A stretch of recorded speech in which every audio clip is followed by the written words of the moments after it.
Capital gains are the profits generated from the sale of an asset.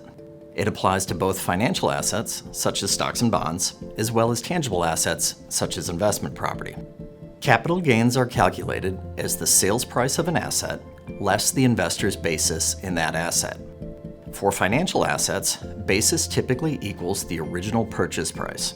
However, with investment property, an investor's basis is adjusted over the holding period for improvements made to the property and depreciation allowance taken during ownership.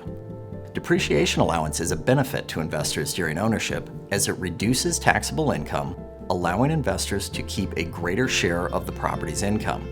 However, when the property is sold, the investor's basis has been decreased, resulting in higher capital gains exposure. Fortunately, real estate offers investors the opportunity to defer capital gains through a 1031 tax-deferred exchange.